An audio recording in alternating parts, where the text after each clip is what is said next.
Muy buenos días, amigos. Francisco Antonio Méndez y el programa Economía y Mercado les saludan este jueves 23 de enero 2025 con 22 grados Celsius, bueno, ya 23 grados Celsius aquí en La Julia, Distrito Nacional. Está bastante fresca la capital de la República, y tenemos para compartir con ustedes una cantidad de informaciones tanto locales como internacionales, ¿verdad?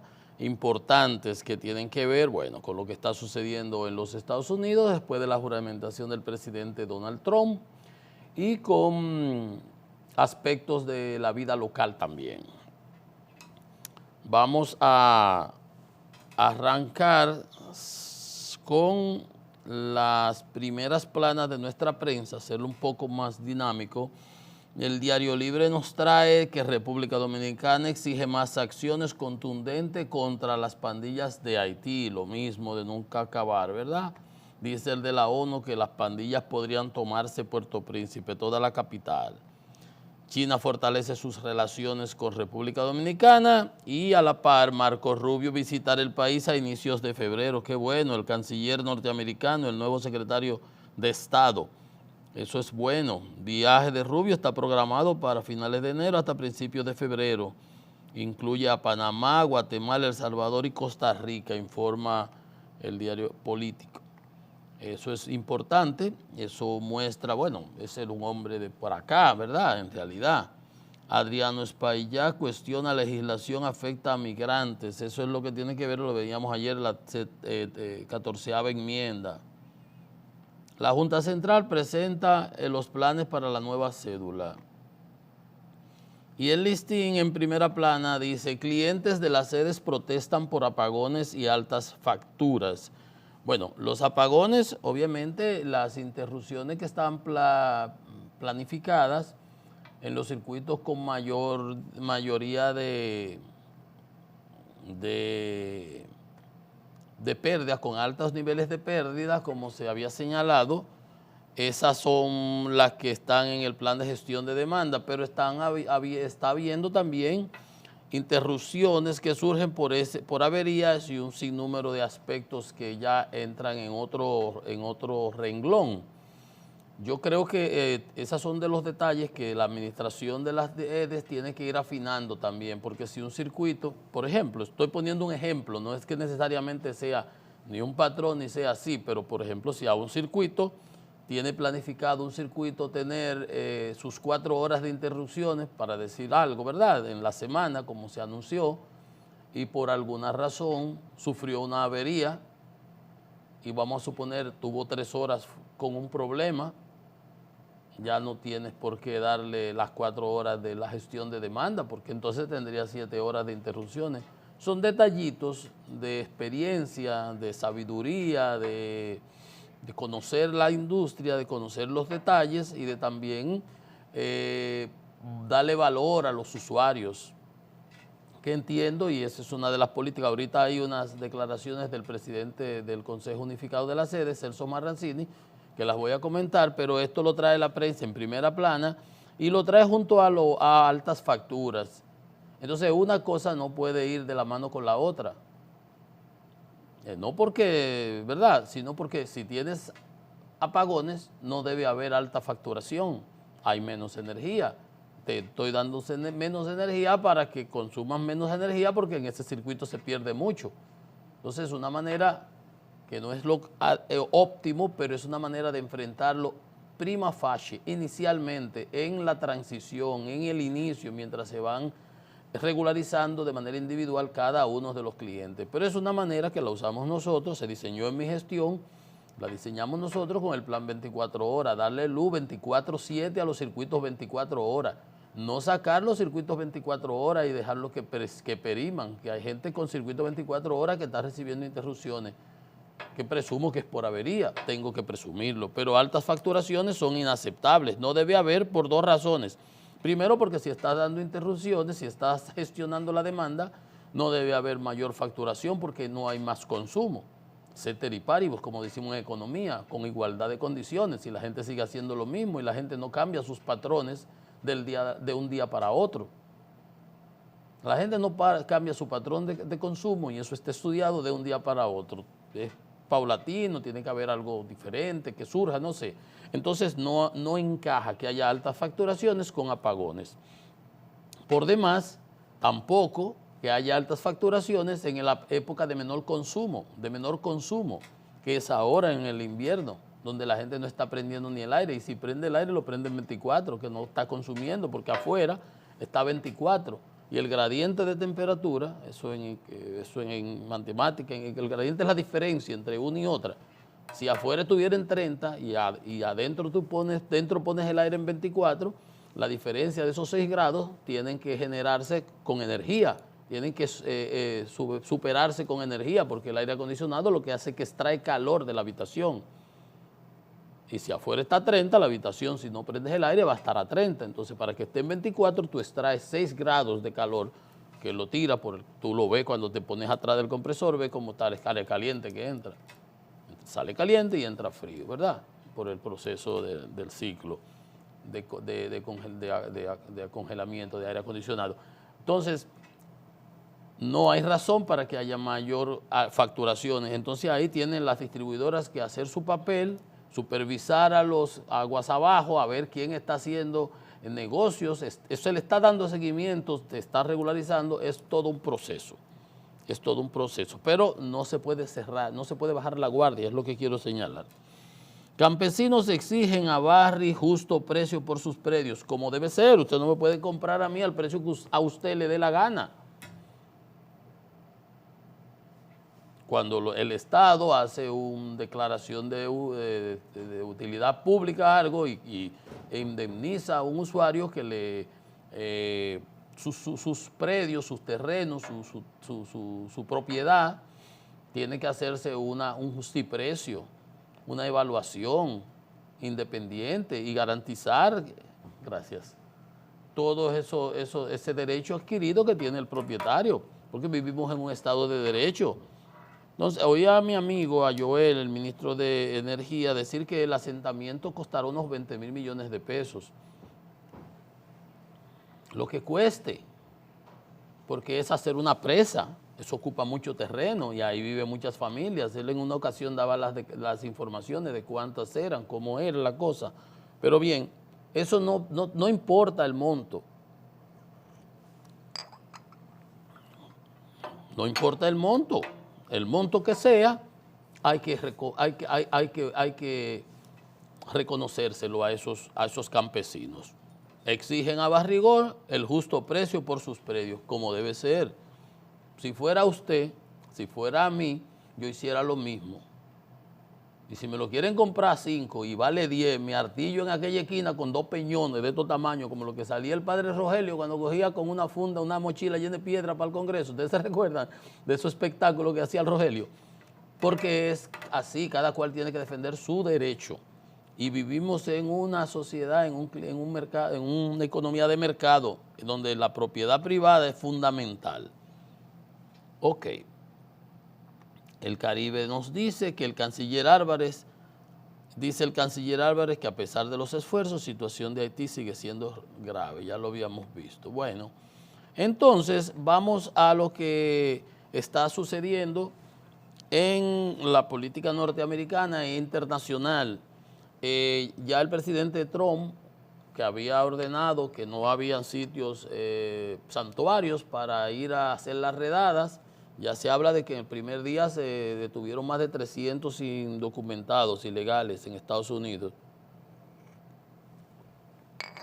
en los hospitales, escuelas, centros de acogida y ese tipo de cosas, y ya envió alrededor de 1.500 efectivos, se movilizarán para la frontera, según decía la cadena Fox, que según datos de un funcionario. Eso se va a sumar a 2.200 militares activos que están allá y a 4.500 reservistas en la Guardia Nacional en la frontera de Texas.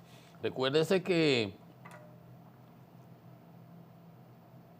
en McCullan, ahí debajo del río, en la frontera de Texas, cuando unos haitianos quisieron penetrar, le tiraron los caballos. ¿Ustedes se recuerdan? Porque esas son la hipocresía del gobierno del presidente Biden también, que al final quiso pasar una ley comprensiva, íntegra, bipartisana, de acordada con ambos, pero Trump se la bloqueó. Eso fue en enero y al final después tuvo que pasar unas leyes ejecutivas, unas decisiones ejecutivas, decretos, como lo que está haciendo Trump, para tratar de enfrentar el tema de la migración que se le fue de la mano.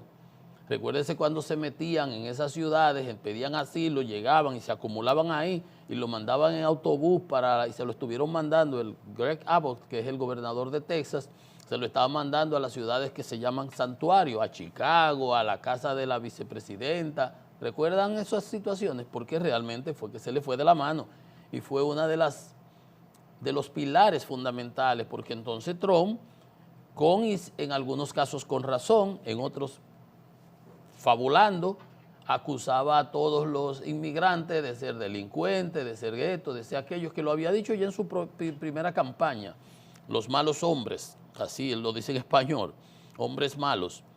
Entonces, habiendo de todo, y todo era el tren de Aragua, que son esos delincuentes venezolanos que se han ido, porque se ha ido de todo, donde salen 7 millones a la diáspora de emigrados venezolanos.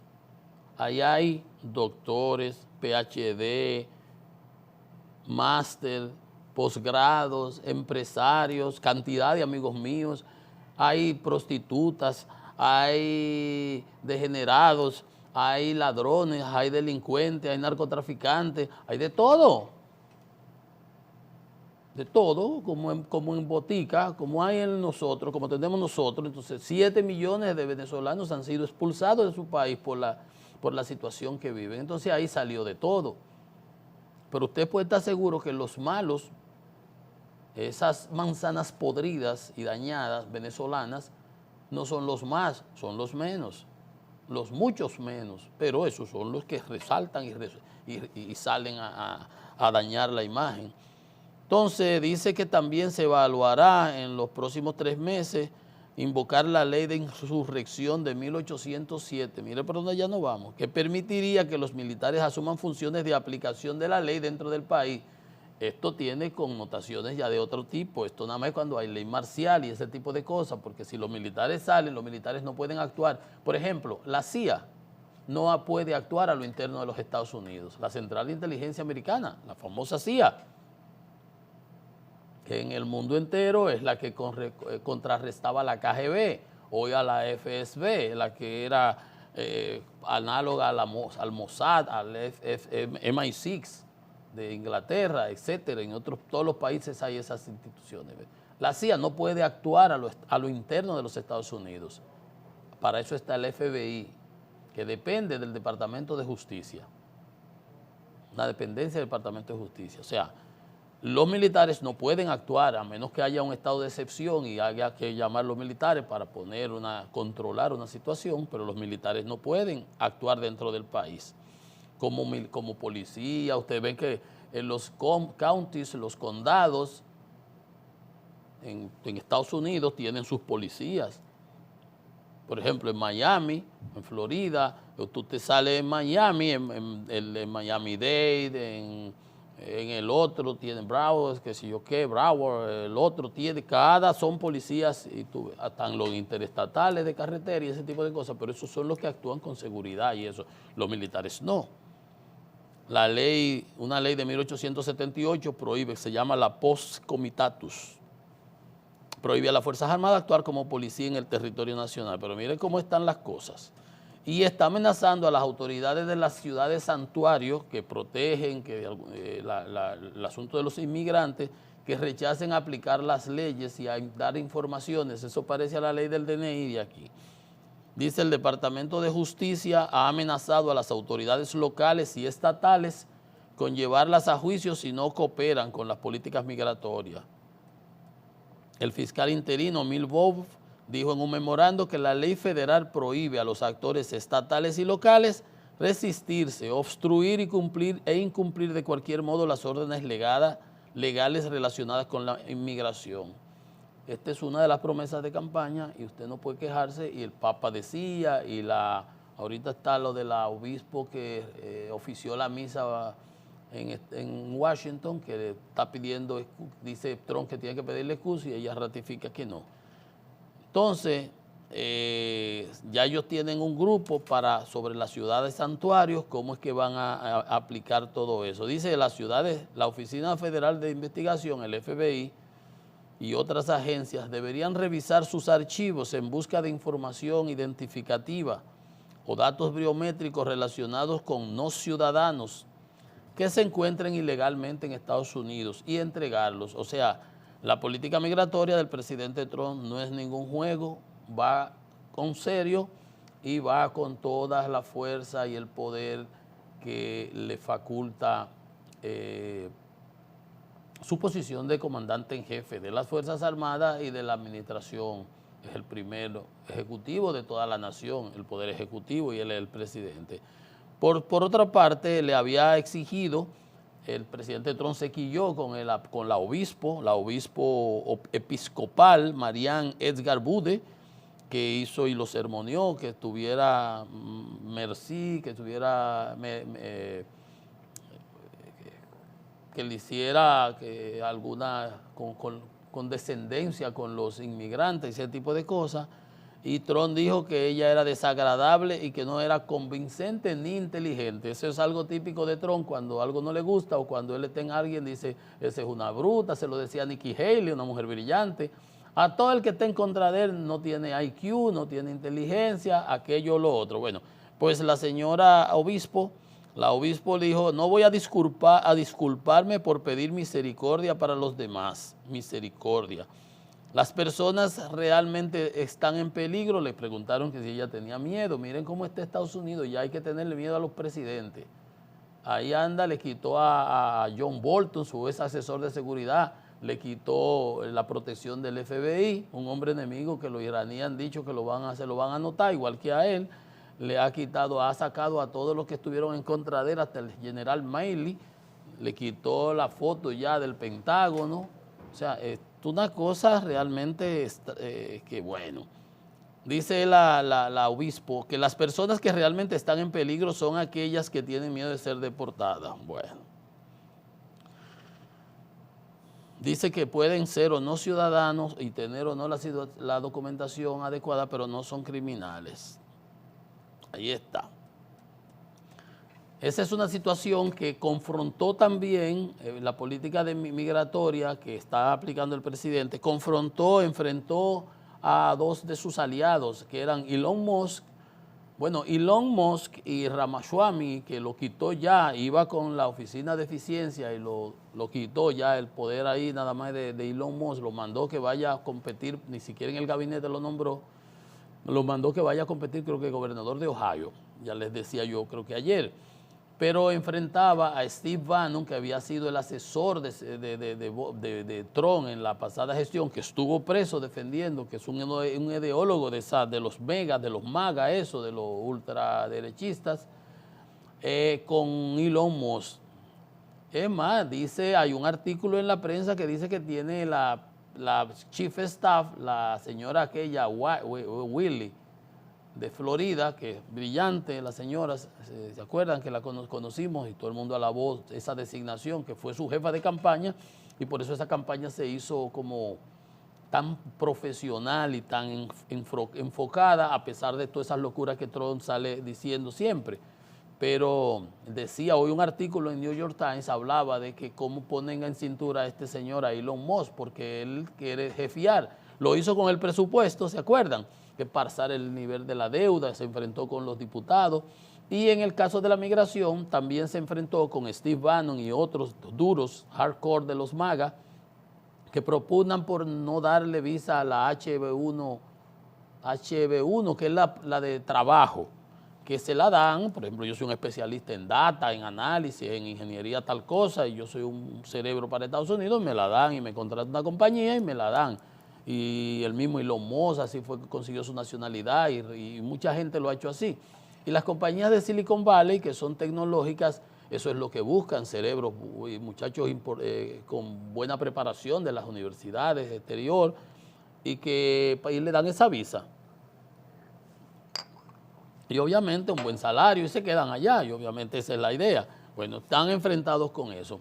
Pero no es solamente eso. Ayer yo dedicaba un poco de tiempo hacer el contraste entre ese espíritu que el presidente Trump planteaba de ser pacifista y unificador, y le decía, bueno, pero hay políticas, estas políticas, y le desglosaba como 6 políticas, ¿verdad? Ayer, ¿se acuerdan? Decía, ninguna de ellas van en el sentido de unificar una nación de por sí, por default, que viene dividida desde el 16, cuando Trump ganó.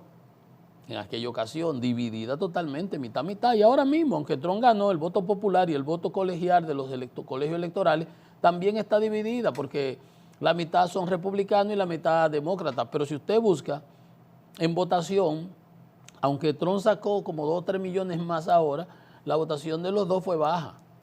Pero son 70 millones, o sea, mitad, mitad, vamos a decirlo en términos reales, porque si busca en la Cámara de Representantes, la diferencia son casi 3 diputados. Entonces, una sociedad tan dividida y con esas políticas que son divisionistas y contradictorias una con otra, con los objetivos que se ha querido plantear, yo hacía ayer, ¿se recuerdan? Entonces, usted ve cómo van surgiendo ese tipo de cosas. Obviamente, estamos en un gobierno en ciernes. El hombre ahí, batuta, ley y constitución, será Trump, con la experiencia de haber administrado 4 años atrás, en caos y todo lo que usted quiera, con su manera de ser, pero todo el mundo ha demostrado que a todo el que se le desalinea, todo el que se le va para un ladito, lo pone en cintura y lo quita y lo atropella y lo saca. A todos esos que lo enfrentaron, que le hicieron el impeachment, los bloqueó republicanos y no ganaron nada y perdieron sus candidaturas, porque él es dueño, amo, rey y señor del partido republicano. Del Great Old Party, GOP, el partido de Lincoln, ha caído en manos de este señor que no tiene absolutamente ninguna interpretación ideológica de lo que era ese partido, y con estas políticas ultra radicales de derecha y demagógicas y todo, se ha metido a todo el mundo en un bolsillo. Entonces, esas contradicciones, ahora ven a ustedes, eso fue entre Steve Bannon y Elon Musk. La otra vez fue entre Elon Musk y los senadores y diputados que habían llegado habían acordado unas decisiones para la extensión del presupuesto, como que hasta abril, algo así, y él no quería y bloqueó y anduvo haciendo como si él fuera el papaupa de la matita. Ahora, miren este caso, Trump se reúne con los ejecutivos más brillantes de aspectos de inteligencia artificial y lanza el proyecto Stargate, eso es algo de la galaxia y eso, donde van a haber una inversión de $500 mil millones. ¿Ustedes creen la inteligencia artificial que yo le estoy mencionando aquí, de la falta de capacitación en nuestras escuelas y ese tipo de cosas? Entonces, pero ¿cuál es el punto? Trump se reúne con los especialistas de Oracle, de la japonesa SoftBank, con los ejecutivos, los CEO, y con lo de OpenAI, que es la primera que ha habido, ChatGPT y esa que ya se conoce y todo, con estos 3 grandes emprendedores ejecutivos de estas gigantescas compañías tecnológicas que van a invertir $500 mil millones en verdad, en este proyecto que se llama Stargate. Trump de una vez dijo, eso va a generar 100 mil empleos, todo lo que es todo, muy bien. Pero inmediatamente el papaupa de la matica se opuso a esto y lo criticó. Elon Musk. Porque si no está él, no sirve. ¿Usted está viendo? Y ese es el tipo que tiene que diseñar ahora las políticas de eficiencia en el gobierno, de eficiencia gubernamental, a votar gente, a recortar y eso, como lo hizo en Twitter, como lo hace en sus empresas, como si una empresa, el gobierno de los Estados Unidos, que es un gobierno que debe ser para servir el pueblo, we the people, como dicen ellos, el pueblo, primero la gente, como decía el doctor Peña Gómez, gobierno del pueblo, para el pueblo y por el pueblo, eso es lo que debiera hacer, pero este hombre lo ve como empresa. Pues ya él está en desacuerdo, criticó este megaproyecto de Stargate porque él no está. Están sus contrincantes, sus adversarios, vamos a decir ahí, 500.000 millones en infraestructura tecnológica para desarrollar aspectos de inteligencia artificial, pero como él no está, él no lo apoya. Pero al final ellos en algún momento chocarán, quién sabe, quizás, pero fíjense ustedes qué amalgama de intereses están en esa administración. De lo único que yo veo muy positivo, ya Marco Rubio estuvo en la Cancillería, ¿verdad?, en el Departamento de Estado, y se comprometió a hacer que la política exterior haga avanzar los intereses nacionales de Estados Unidos. Supervisar al cuerpo diplomático más grande, más eficaz, más talentoso y más esperado de la historia del mundo, alabando al personal del Departamento de Estado. Parece ser que ahí él, que venía trabajando, porque él estaba en el Comité de Relaciones Exteriores del Senado, él era, creo que el presidente al final, dice que el Departamento de Estado es el rostro de los Estados Unidos y expresó sus intenciones de trabajar con aquellos países cuyos intereses coincidan con los de Estados Unidos. Yo creo, entre todas las nominaciones del presidente Trump, creo que aparte de la que a nosotros también, ¿verdad?, por afinidad y un sinnúmero de cosas, esta ha sido quizás la más brillante, la más relevante y una persona con peso y capacidad. Porque el del ministro de Defensa, Pete Hegseth, del que está poniendo lo que era un comentarista de Fox, y no porque sea comentarista de Fox. El tipo ahí le acaba de someter un affidavit a los senadores que están haciendo tienen que aprobarla a unanimidad, fue aprobado Marco Rubio, pero a ese hombre a cada rato le sacan una vaina que a la segunda mujer la maltrataba, que a la primera también, que tiene problemas de alcoholismo,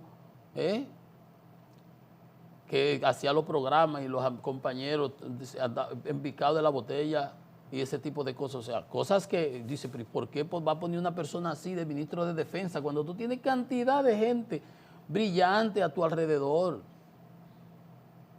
Y el otro, a Robert Kennedy, que lo va a poner en salud, un loco, un anormal, que dijo que una bacteria le comió parte del cerebro, que había atropellado y que un oso en Nueva York y que lo tiró en el Central Park, que habla tontería y basura de antivacuna y que va a hablar cuando él no sabe de nada porque es abogado. O sea, cosas así, uno dice, ¿para cómo es que nombre este tipo de gente? Uno no sabe, pero bueno, yo espero que sí. Esta designación de Marco Rubio, que es el canciller, el hombre que debe representar a los Estados Unidos en todos los sitios fuera del presidente, aparte del presidente, eso sí le va a dar relumbre a la gestión del presidente. Ya le dijo a Putin, Ucrania no es un puppet, es una mascota de Rusia y no se puede dejar que pierda en la guerra. Vamos a ver si en la práctica Rusia se sienta a negociar. Ya Trump le dijo, está destruyendo a Rusia con una guerra ridícula. Y si no se sienta a negociar, vamos a endurecer las sanciones. Esa parte me ha agradado y me ha gustado a mí.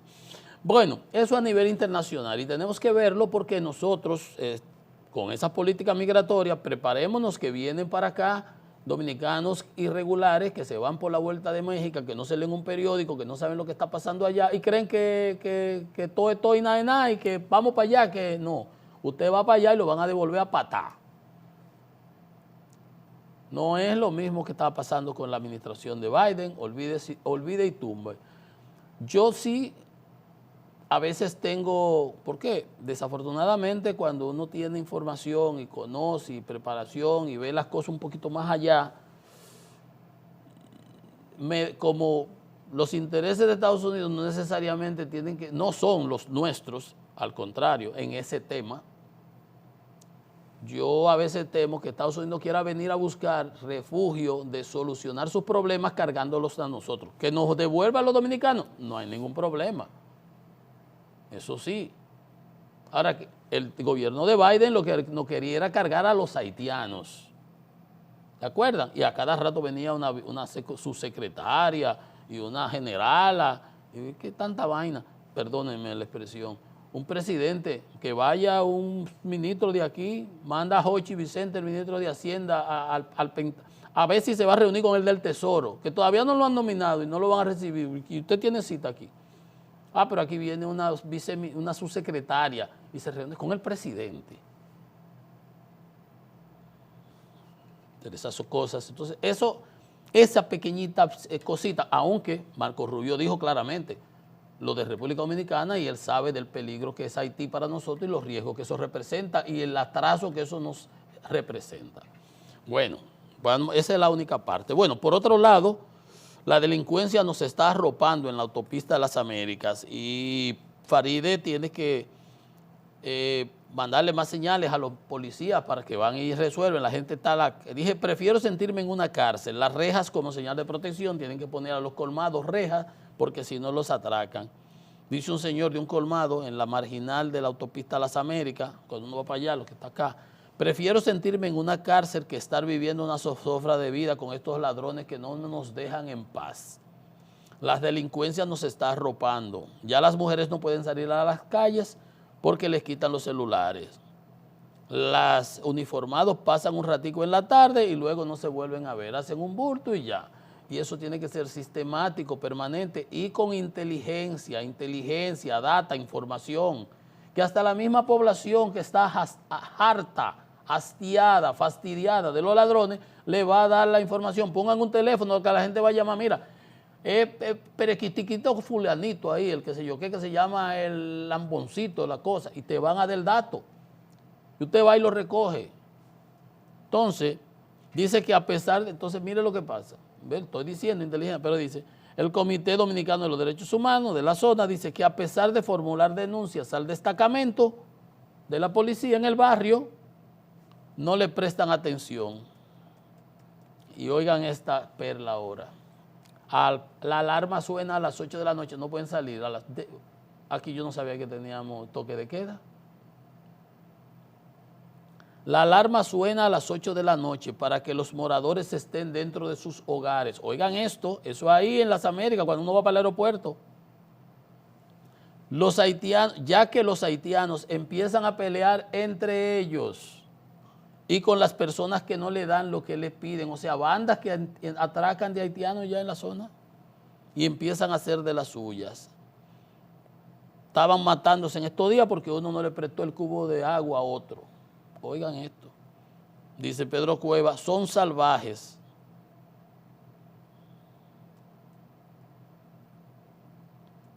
Va la autoridad, los recogen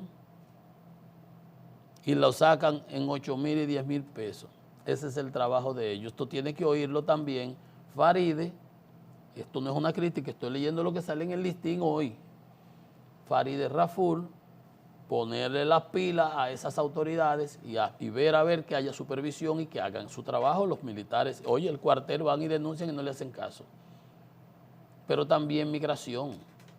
Los agarran y le quitan día 8 y 10,000 pesos. Imagínense, usted agarra 10 haitianos, le quita su ahorrito por ahí y usted hace 100,000 pesos, porque lo que es un delincuente y un ladrón. Y eso tampoco lo podemos permitir.